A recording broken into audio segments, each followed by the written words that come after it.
We've got a mid-season patch, ladies and gentlemen. I'm excited to hop on and try it. As this video goes live, we're going to be going live at least on YouTube and hopefully restreaming to Twitch as well. So you can check the link in the description to go to either one of those streams once this goes live. We're going to analyze the patch notes. I'm pretty excited as there's some major tank improvements, which is the role I've been grinding these past couple weeks on stream. And you can come see me lose my sanity slowly over time trying to master that role, a role where you have to learn like 10 heroes just to function. So into the patch now, we've got the Cowboy Bebop skins that will now be from at this point till March 25th. You can get, skimming over that real quick. We've also got the new game mode, Hero Mastery Gauntlet, which I'm not so into the hero mastery stuff, but the Gauntlet teams have up to 3 players and must all survive 10 rounds to win. It's sort of like a wave-based thing. You get randomized upgrades, bots, targeted towers to keep things fresh. This actually sounds like the best version of this kind of mode, so I might want to look at it,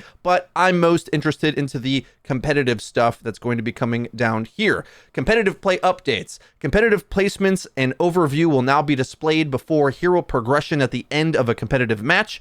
Competitive rank range has been added to the scoreboard so players can view the rank range of a match at any time. Modifiers can now be viewed outside of the competitive overview with a rank info button found on the competitive play menu.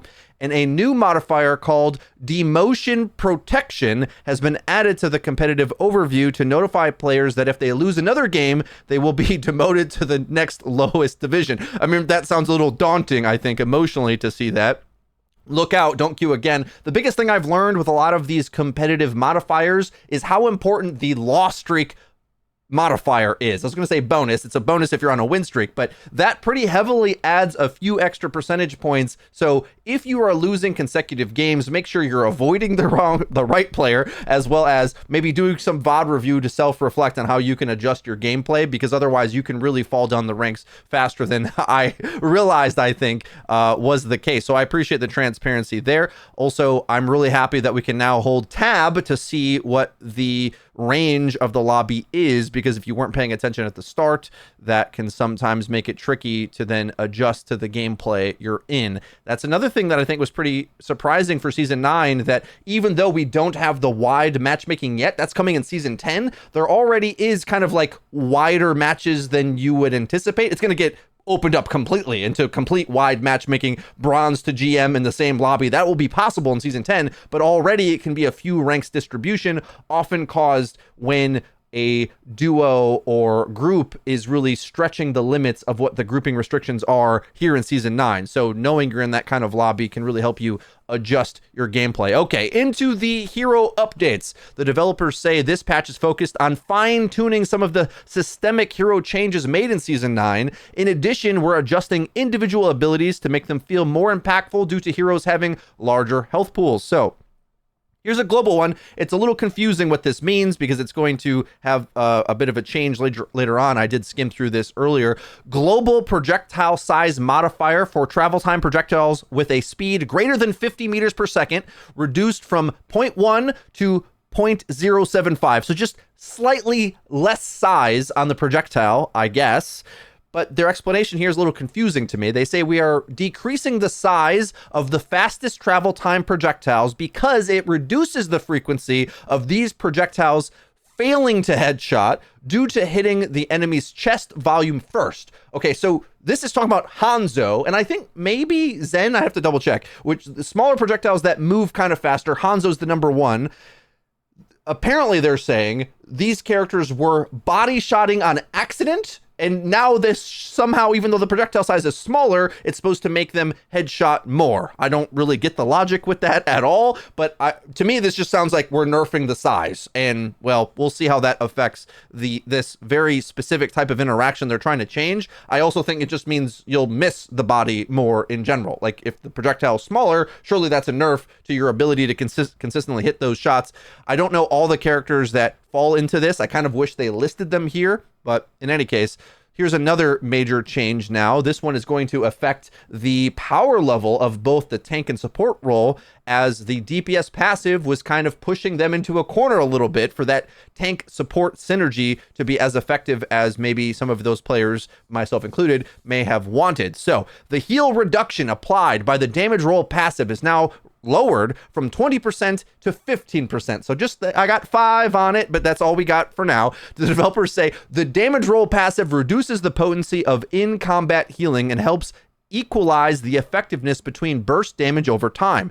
Nevertheless, we are going to be experimenting with a lower value to relieve some of the pressure on tank and support players. We'll be keeping a close eye on this change as we want the healing reduction to still be noticeable. So they want less healing, but maybe not too important. Is 5% really going to change the experience of tank and support players? Well, I think particularly when you're in armor health, and when we start talking about things like you have armor health, but you're getting discorded, but you feel like you're getting melted anyway, and the healers can't keep you inside the armor health, I think that's really important.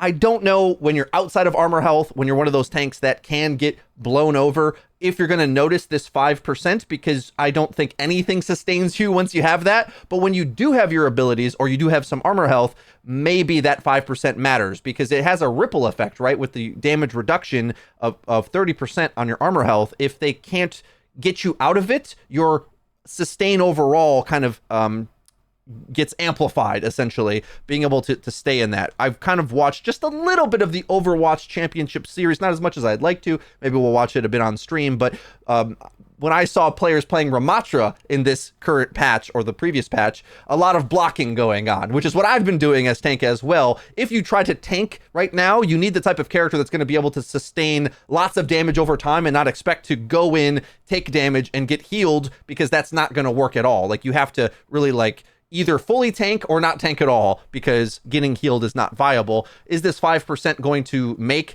tanking and getting healed more viable? Well, maybe with some of the other changes to tank, because quite a few buffs did come through as well. The first one's going to be to Doomfist, where the minimum damage on Meteor Strike goes from 15 to 50. They really want this ability to deal some damage and confirm some kills. They don't want you to use it to regroup, I guess.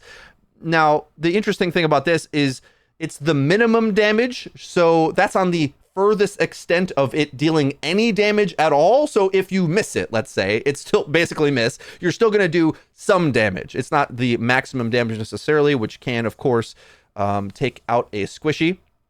So I don't know how I feel about this. I don't think it changes too much, just a bit more consistent for players that are trying to learn the character, who can be very punishing and all in with the skill set. Either you're like a God Doom or you're like me and terrible at them. Mauga is getting some buffs, which I think might have been a little bit premature, because I already thought he was underrated and does have a place in the tank counterpick hierarchy that exists right now for how harsh the counterpicking meta has become in Season 9. They're giving him some buffs here. The devs say we are changing Cardiac Overdrive to make it more forgiving when used for yourself, especially when Mauga is low health. So some changes here. Overrun gets a damage increase from 45 to 60, which is not so huge. However, the time to kill on slamming on a target, then lighting them up with your chain guns, that really matters, because does that character that you just hit with a stun have enough time to effectively do anything to you, or can you just use it to finish off a target that's running away and then sustain more? So Overrun, not usually most effective used aggressive, because Mauga is such a big hitbox. However, in combination with Cardiac Overdrive getting a pretty big buff, in my opinion, perhaps now a bit more Mauga aggression can come through. So Cardiac Overdrive has the duration overall nerfed. It goes from 5 seconds of duration just to 4. However, it gets 2 other improvements. The cooldown is reduced from 12 to 10 seconds, so you can use it more often, more frequently, maybe more 2 shouts in a fight.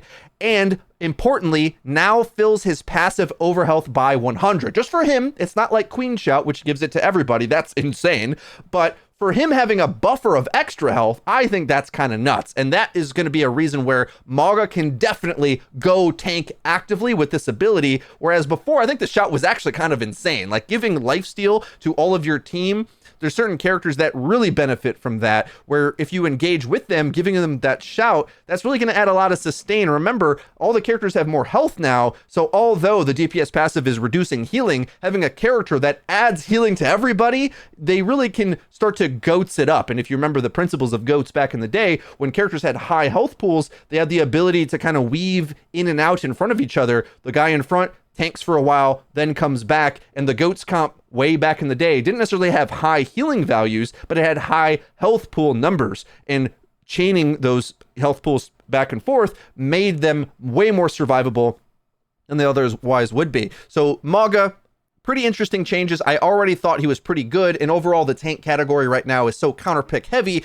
Even though Mauga can be counterpicked, that's not really how you should view the tank role, in my opinion. It's about what does Mauga counter, because you're going to keep counterpicking anyway. You're never going to get to stay on the same tank regardless. You shouldn't expect that in the current state of the game. Orisa, Terra Surge charge rate for the first 2.5 seconds has increased by 25%.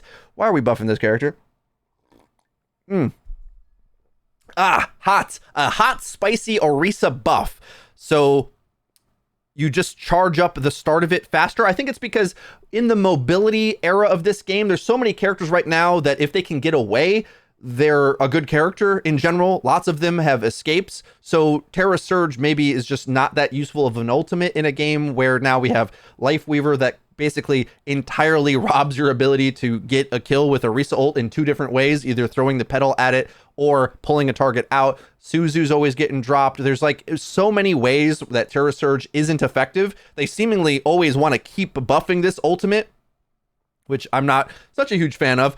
But in any case, maybe we'll need to lock a little bit more horse today and this week.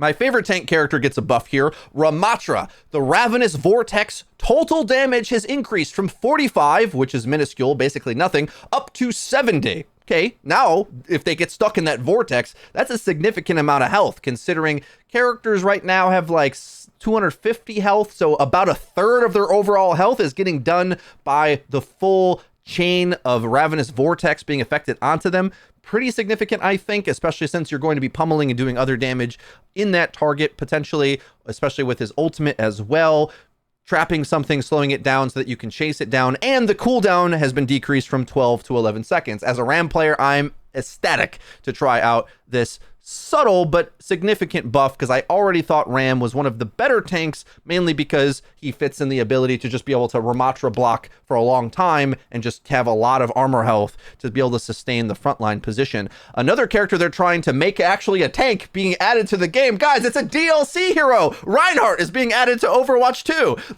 His armor is being increased from 275 to 300, which is just 25 extra armor, but every little bit of armor health helps, considering the DPS passive is going down, his armor is going up, so his ability to take a beating is also going up.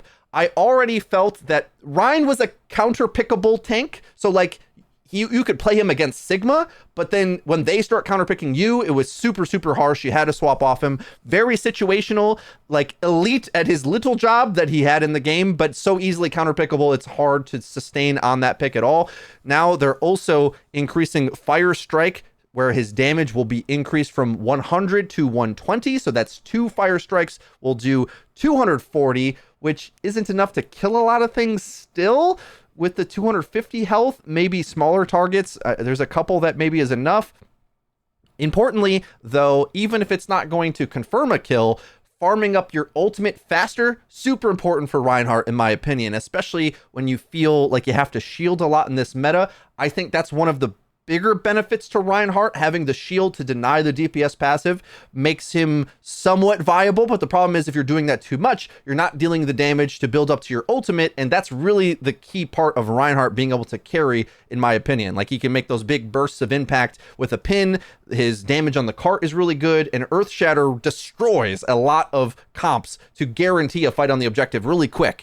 But if he can't build it, then he's just kind of out-tempoed by everything else. So we'll see how this multitude of increases for the tank role helps Reinhardt as a character. I was high on him, perhaps too optimistic in my tier list last time. We'll see if he actually arrives where I thought he was, but I probably overrated him a bit in the last tier list. Roadhog gets a significant buff here, guys. The devs say we're improving the consistency of the hook combo. Enemies are pulled closer to Reinhardt and aren't launched as high when Pigpen activates, making the scrap gun follow-up shot more consistent. So the chain hook final position distance from Roadhog after being pulled is decreased from 4 to 3 meters. Super important. That is a small nerf where you won't be able to as easily pull targets off the map for kills on maps like Ilios well. However, in every other case, the target is closer to you, making it even easier to guarantee at least that first shot, but 1 meter closer, they start to run away. That second shot is also easier, right? Like they're not getting away from you as much. Massive buff to one of my favorite characters. I'm excited about this. Pigpen now, the vertical knockback on activation has decreased by 43%. So I suppose there's like a little bobble once they hit it.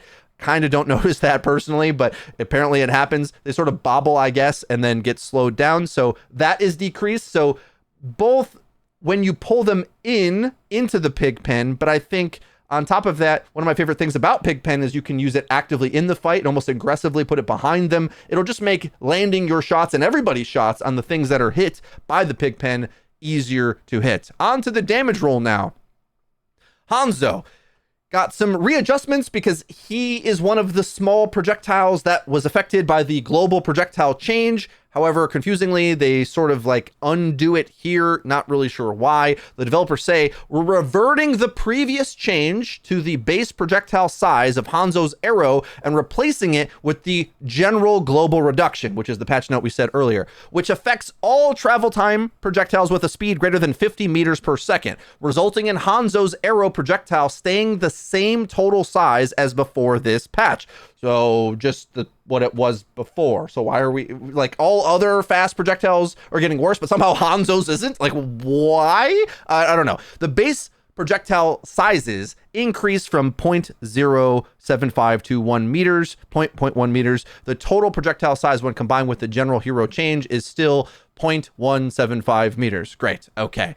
A lot of numbers. We'll have to test this out in game. I don't know. Hanzo was shooting logs out there. Really easy to spam down a lane and accidentally hit headshots. And supposedly they worded it as if he was hitting too many body shots and they wanted him to hit more headshots. Not in my experience from what I've seen, but we'll see. Mei gets some buffs, probably deserved since this character has been struggling in the new version of the game.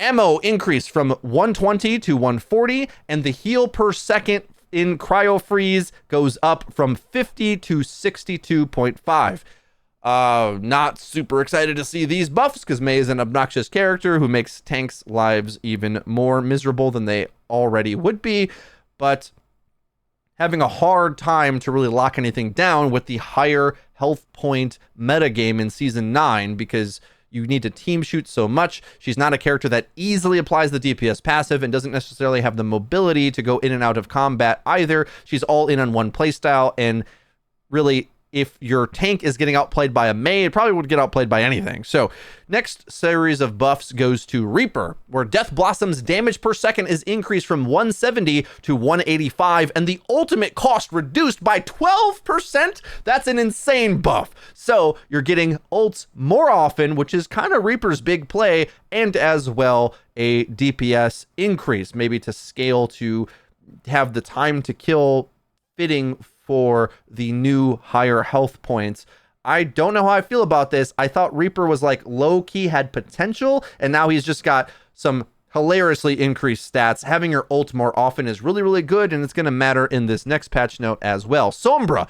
The devs say virus deals critical impact damage when it hits hacked targets, and this change makes using it as a follow-up more compelling. The translocator now destroys breakable objects, preventing Sombra from teleporting a shorter distance than expected. So that's pretty cool. You won't accidentally get your translocator locked onto a railing. It'll just break it, so you go that consistent amount. And Virus's impact damage goes up from 10 to 25 when it hits somebody.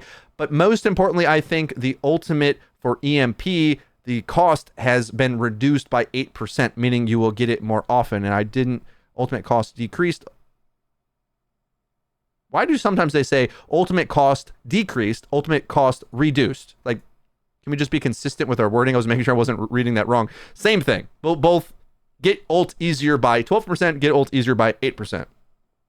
On to Symmetra, who's a character that really looks lost in the new Season 9 meta. Primary fire damage per second increased from 60 to 65, scaling with each stage. The new maximum damage per second is 195. Wow, which I believe is more than even the best version of Zarya has ever been. So tier 3 Symmetra beam is insane, but everyone's got more health now, so perhaps not even that will make Symmetra a top tier pick. Sentry turret health increased from 30 to 50, and the damage per second goes up as well from 25 to 30. Teleporter's health has increased from 50 to 100, and the shields on the teleporter goes up from 150 to 200. So all her deployables got better, her DPS got better, just straight buffs across the board for Symmetra. Torbjorn. Gosh, I hate playing against this character right now. The deploy turret damage has gone up from 11 to 13. I will say I think this is important because Torb being able to lane out flankers wasn't really a thing. The damage on the turret was too low. A lot of the flankers sort of just brushed it off before. But I will say Torb against tanks, insane. Being able to log projectiles and lots of them down a lane and being able to hit headshots easily and have an extra damage source from the turret. Torb is low-key pretty nuts in Season 9, like a low-key sleeper pick, while he doesn't do the job you were used to him doing versus flankers so well because his hitbox is bigger, theirs is bigger, but they sort of more easily hit you, in my opinion. I don't know if this is going to change that, and I'm a little scared that they're pushing that in that direction to do a job he's probably not going to do in this new era of the game. We'll see. The builders getting increased. Tank characters are supposed to be getting better, but a lot of these anti-tank characters are getting better as well. So, of course, we just couldn't have a patch where the tank characters got easier and more powerful overall. We got to keep knocking them down whenever possible. Supports now. Ana's biotic grenade explosion damage and healing has been increased from 60 to 90. So, both more effective on the damage and healing front. So when she self-heals, it'll be more significant. And I think in general, just her offense was really lacking. Like, it was pretty hard. A lot of characters you have to 4-shot as Ana just takes forever. Boop, boop, boop. So many hits. Being able to do a little bit more damage with the nade means that your time to kill in some of those impact duels that Ana needs to make can actually happen. Now, on to Brigitte. Repair pack cooldown has been reduced from 6 to 5 seconds, and Rally, really important part of Brigitte's kit, the cost has been reduced on it by 8%. Holy macaroni. I think Samito is going to really rage at Brig getting better. I will say she's one of the characters that didn't look as effective as we might expect her to be. Running around as Moira, who just AoE heals and also can range DPS, was typically better. One thing I think, though, Rally is a interaction-based ultimate that you can stun other ultimates, and a part of the problem of Moira being so good right now is the rate at which she gets her ultimate online and just how effective it is, dealing damage, being able to gain health herself, give health to the team, and just sort of like snowballs the whole brawly Season 9 meta forward. Moira's nuts, and well, Brig now has the stats to kind of compete up against her. I'm curious what this is going to do, ripple effects down the line, because Brig's one of those characters that can always be on the borderline of being really, really good because she's so stable, and having more repair packs and faster rally makes her better in the neutral to help her team have more healing. Like 1 extra second, that sounds like that's not so important, but think of the downtime you have between repair packs. You toss 1, you toss 3, like you getting them back faster, that adds up over time because you can stock up to 3 repair packs. So you're gonna more constantly have that. So doing more healing overall. Your team is more effective. They'll be able to go in more, and rally cost has been decreased. So it's like a buff on both ends to get rally even faster in 2 different ways. Brig getting some significant buffs there. Allari, the devs say, we are adjusting the firing cadence of the solar rifle, making it more responsive to use and increasing the damage per second, but not the burst damage. Primary fire recovery time has been reduced from 0.3 to 0.2 seconds, and maximum charge time reduced from 0.7 to 0.65 seconds. So that just sort of, the rate of that goes up. Allari's a character that I think is struggling overall in Season 9 unless you're really skilled at her. If you are skilled at her and are sick at your positioning and is particularly getting value out of your ultimate, I still have seen her do some work, but not as forgiving as a character. We'll see how this changes things, making her able to deal with the speed of the game. With more health, a lot of flankier mobile characters are now kind of better because they can just force their will into the fight. And these sniper style characters that were more reliant on burst damage, well, that was the main thing they were trying to get rid of when they made the changes to Season 9 to begin with. So Allari, being one of those characters, struggled to keep up, but now she has more fire rate in order to do so. Lifeweaver. The developers say we're increasing the burst potential of the heal blossom to reinforce Lifeweaver's role as a high healing throughput support. The heal per second is roughly the same as before, but individual heal blossoms can be charged further. So the maximum heal amount has increased from 70 to 80 health per heal blossom flower, but the maximum charge time also is increased from 1 to 1.15. So it takes longer to get that full amount. The important thing there is because you can buffer or prepare the heal blossom before your teammate takes damage, you'll have it ready, so they will have more health in a burst when it matters, but over the course of an entire team fight, lots of damage getting taken, the overall heal per second, heal per 10 numbers shouldn't change too much, but I do think the impact healing goes up, so the character overall is more effective. A long list of bug fixes as always, guys. I think that's about it for the patch notes. Let me know your thoughts in the comment section down below. How are you feeling about the mid-season patch so far? Does anything stand out to you as being problematic? Will the tank role be a bit more playable? Let's find out on stream today. Click the link in the description to head on over to either the Twitch stream or YouTube. Hopefully the Twitch stream we get to work today. I've been having a lot of fun streaming most days for the past like week and a half, and we're going to be doing it a lot more, grinding tank and seeing how good at the role I can get, needing to learn like 10 heroes at once. That's the way the tank role is now, but I'm excited to try out these changes and then turn around a tier list in the coming days or two. If you enjoyed this video, please be sure to leave it a like, and don't forget to subscribe and click the bell icon to actually get notified when our videos come out. I've been Frito for your Overwatch. I'll see you guys next time.